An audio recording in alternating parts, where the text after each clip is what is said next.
السلام عليكم ورحمة الله وبركاته.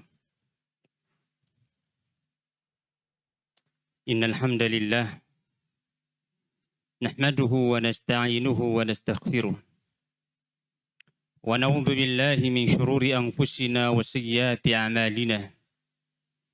من يهد الله فلا مضل له ومن يضلل فلا هادي له. أشهد أن لا إله إلا الله وحده لا شريك له وأشهد أن محمدا عبده ورسوله الذي لا نبي بعد. يا أيها الذين آمنوا اتقوا الله حق تقاته ولا تموتن إلا وأنتم مسلمون. يا أيها الناس اتقوا ربكم الذي خلقكم من نفس واحدة وخلق منها زوجها وبث منهما رجالا كثيرا ونساء واتقوا الله الذي تساءلون به والأرحام إن الله كان عليكم رقيبا. يا أيها الذين آمنوا اتقوا الله وقولوا قولا سديدا يصلح لكم أعمالكم ويغفر لكم ذنوبكم ومن يطع الله ورسوله فقد فاز فوزا عظيما. أما بعد فإن أحسن الكلام كلام الله وخير الهدى هدى المصطفى صلى الله عليه وسلم وشر الأمور محدثاتها وكل محدثة بدعة وكل بدعة ضلالة وكل ضلالة في النار. Jamaah salat Idul Adha, semoga dirahmati Allah Subhanahu wa taala. Setiap tahunnya umat Islam seluruh dunia merayakan Idul Adha, yang mana ini merupakan sunnah dan ajarannya Nabi Ibrahim alaihi salam. Ya Allah Subhanahu wa taala benarkan dalam ajaran Islam. Kaum muslimin semoga dirahmati Allah Subhanahu wa taala. Perjuangan Nabi Ibrahim bersama dengan istri dan anaknya menjadi pelajaran berharga buat kita yang hidup setelahnya. Di antara pelajaran besar yang bisa kita ambil darinya, tatkala beliau memperjuangkan segala-galanya jalan Allah Subhanahu wa taala, yaitu kebaikan yang terus mengalir, yang sampai hari kiamat nanti akan terus dilakukan. Kaum muslimin semoga dirahmati Allah Subhanahu wa taala. Di antara hikmah besar dan pelajaran besar dari perjuangan Ibrahim, Hajar dan juga Ismail adalah yang pertama, perjuangan yang telah dilakukan, usaha maksimal yang telah dilakukan tidak akan disia-siakan balasannya oleh Allah Subhanahu wa taala. Dalam dakwah, dalam belajar, dalam mencari rezeki dan lain sebagainya, tatkala seseorang telah berusaha maksimal dan menyandarkan seluruhnya kepada Allah Subhanahu wa taala, maka Allah tidak akan menyia-nyiakan usaha seorang hamba, karena Allah tidak pernah mengecewakan hamba-hambanya.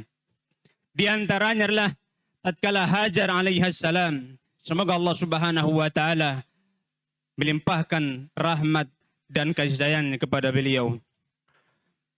Tatkala Allah perintahkan Nabi Ibrahim untuk membawa Hajar dan Ismail ke Ka'bah atau ke Makkah waktu itu, yang saat itu berada di Palestina.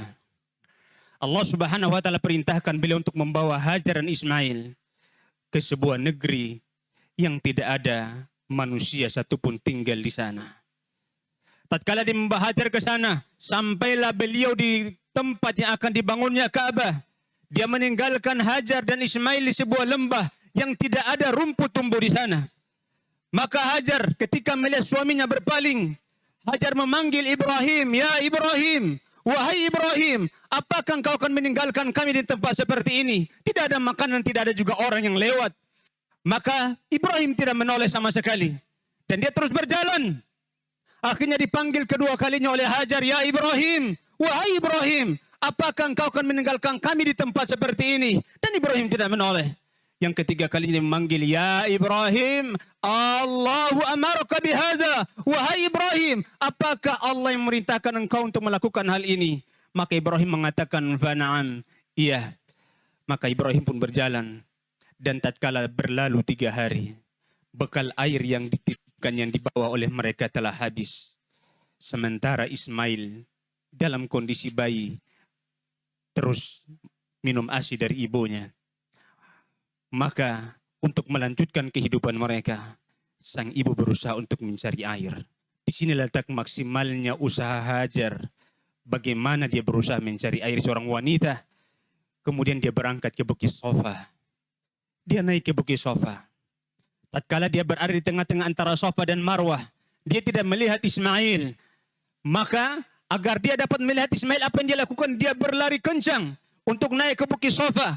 Tatkala dia berada di Bukit Safa, dia mencari air. Tatkala dia telah melihat Ismail dan tidak ada air di atas, dia turun menuju Marwah. Tatkala berada di pertengahan antara Safa dan Marwah, dia tidak melihat Ismail. Buah hati yang dia tinggalkan, maka dia berlari ke Bukit Safa, Bukit Marwah, dan dia mencari air di atas. Selama 7 kali dia lakukan dan dia tidak mendapati air sama sekali. Tatkala 7 kali dia telah berusaha maksimal, Allah Subhanahu wa taala tidak akan menyia-nyiakan, tidak akan mengecewakan hambanya. Maka Allah Subhanahu wa taala perintahkan malaikat Jibril, wahai Jibril, turunlah engkau ke langit, goreskanlah sayapmu ke atas batu. Maka Jibril pun turun dan menggoreskan sayapnya di atas tanah, yang akhirnya keluarlah air Zam-Zam.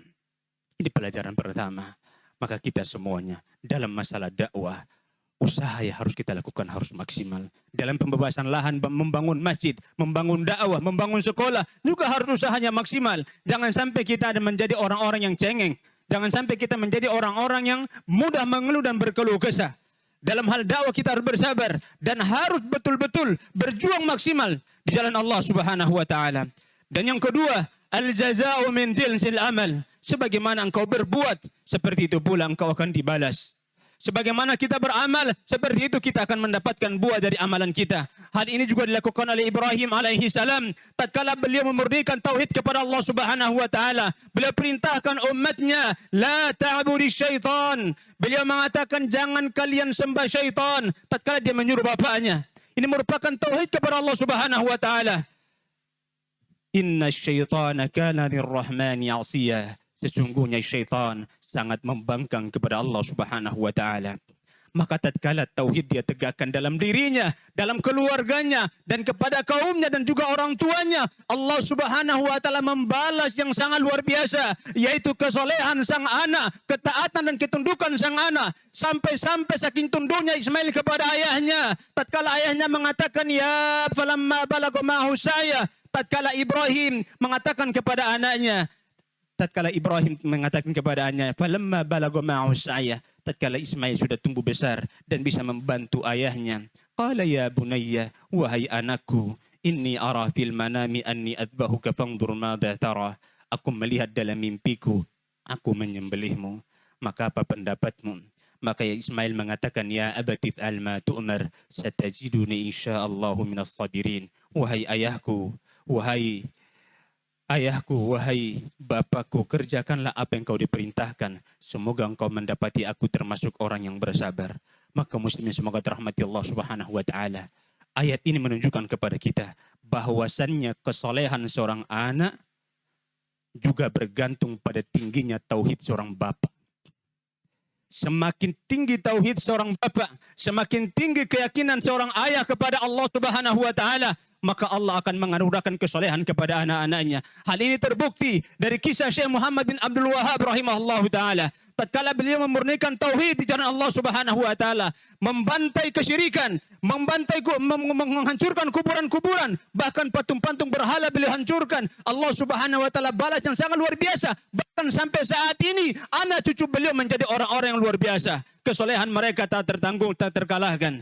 Itulah buah daripada tauhid kepada Allah Subhanahu wa taala. Maka seorang bapak, seorang ibu, jika ingin memiliki anak yang saleh atau putri yang saleha, hendaklah dia betul-betul memurnikan tauhidnya kepada Allah Subhanahu wa taala.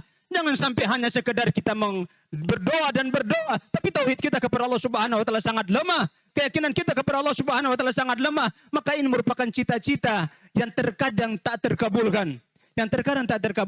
Maka ini merupakan salah satu pelajaran besar bahwa apabila kita ingin menjadikan anak kita anak yang saleh, kita harus betul-betul bertauhid kepada Allah Subhanahu wa taala, tunduk kepada Allah Subhanahu wa taala. Yang ketiga, kaum muslimin semoga dirahmati Allah Subhanahu wa taala, man taraka syai'an lillah awadahu Allahu khairan min. Barang siapa meninggalkan sesuatu karena Allah, maka Allah Subhanahu wa taala akan berikan dia yang terbaik daripada apa yang dia tinggalkan. Ini juga dijalankan Nabi Ibrahim alaihi salam. Nabi Ibrahim alaihi salam menjauhkan kesyirikan-kesyirikan, menjauhkan berhala-berhala dan betul-betul mentauhidkan Allah Subhanahu wa taala, meninggalkan ayahnya yang berbuat syirik kepada Allah Subhanahu wa taala, meninggalkan kaumnya yang berbuat syirik kepada Allah Subhanahu wa taala, Allah Subhanahu wa taala balas dia, Allah ganti dia dengan satu hal yang sangat luar biasa. Allah Subhanahu wa taala mengatakan falamma tazalahum, tatkala dia menjauhkan mereka, meninggalkan mereka, wa ma ya'buduna min dunillah, dan apa yang mereka sembah selain Allah Subhanahu wa taala, wa habana lahu Ishaq wa Yaqub, kami karuniakan kepadanya Ishak dan Yakub, wa kullan ja'alna nabiyya, dan semua mereka kami jadikan sebagai nabi. Barang siapa meninggalkan sesuatu karena Allah, Allah akan berikan yang terbaik daripada apa yang dia tinggalkan. Maka kaum muslimin, jika pekerjaan antum pekerjaan yang haram, jangan takut-takut untuk meninggalkan. Jika masih terikat dengan pekerjaan bank, tinggalkan. Jika berkaitan dengan pekerjaan-pekerjaan yang haram, tinggalkan semuanya karena Allah Subhanahu wa taala. Bukan karena manusia, bukan karena ingin dipuji oleh Allah, oleh manusia, tapi karena Allah Subhanahu wa taala. Allah akan gantikan dengan daripada yang lebih baik daripada apa yang kita tinggalkan, sebagaimana janji Allah Subhanahu wa taala. Dan ini yang harus kita jalankan. Jangan sampai kita takut. Sebagian orang tua, sebagian bapak, tatkala dia bekerja di sesuatu yang haram, dia mengatakan, kalau saya resign dari pekerjaan ini, bagaimana saya bisa menyekolahkan anak saya? Bagaimana saya bisa membiayai anak istri saya? Bagaimana saya bisa membayar kontrakan saya? Inilah orang-orang yang kerdil karena tauhidnya kepada Allah Subhanahu wa taala. Ingat, barang siapa meninggalkan sesuatu karena Allah, Allah Subhanahu wa taala akan berikan yang terbaik. Dan yang keempat, cukuplah Allah sebagai penolong. Cukuplah Allah sebagai penolong kita. Dan ini juga dijalankan oleh Ibrahim alaihissalam. Tatkala beliau akan dilemparkan ke dalam api, Ibnu Abbas rahimahullahu taala radhiyallahu taala anhu mengatakan, kana akhiru qauli Ibrahim hina ulqiya finnar. Ucapan terakhir yang diucapkan oleh Nabi Ibrahim alaihissalam tatkala beliau akan dilemparkan ke dalam api, hasbi Allah wa ni'mal wakil. Cukuplah Allah bagiku dan cukuplah Allah sebaik-baik penolong untukku. Inilah yang harus kita lakukan kaum muslimin. Ini yang harus kita jalankan dalam hidup kita. Tatkala kita terjepit dalam masalah ekonomi, jangan semerta-merta ingat manusia. Jangan semerta-merta ingat siapa yang harus saya utangi uangnya. Jangan semerta-merta minjam kiri kanan. Ini bukan tauhid orang-orang yang beriman. Tauhid orang-orang yang beriman adalah dia tetap teguh walaupun dia miskin, walaupun dia susah, walaupun dia sulit. Hasbi Allah wa ni'mal wakil. Sesungguhnya cukup Allah bagi aku dan Allah sebaik-baik penolong untukku. Yang harus kita jalankan, jangan mudah berkeluh kesah. Ekonomi sedikit tinggalkan kajian, sedikitnya ekonomi tinggalkan kajian. Bahkan orang muda mencukur jenggot, mulai cingkrang celananya karena masalah ekonomi. La haula wala quwata illa billah. Nabi Ibrahim lebih daripada itu, beliau mau dibunuh, bahkan dibakar. Detik-detik terakhir dia mengatakan, hasbi Allah wa ni'mal wakil. Cukuplah aku Allah dan Allah sebaik-baik penolong untukku. Dan yang kelima, kaum muslimin semoga dirahmati Allah Subhanahu wa taala, pengorbanan yang luar biasa yang dijalankan oleh Nabi Ibrahim alaihissalam. Luar biasa pengorbanan Nabi Ibrahim alaihissalam adalah tatkala dia diperintahkan untuk mengorbankan putranya. Beliau tidak banyak alasan. Beliau mengatakan, wahai putraku, aku melihat dalam mimpiku aku menyembelihmu. Maka apa pendapatmu? Sebagai seorang anak mengatakan, ya abati al-ma tu'mar. Wahai ayahku, perintahkan apa yang kau diperintahkan kepadamu. Satajiduni insyaallahu minas sabirin. Semoga engkau mendapati aku termasuk orang yang bersabar. Inilah perintah yang luar biasa. Sekarang ini, di hari Idul Adha, dan 3 hari kemudian, sampai tanggal 13 Dzulhijjah, Allah perintahkan kita untuk mengeluarkan harta kita untuk berkorban jamaah.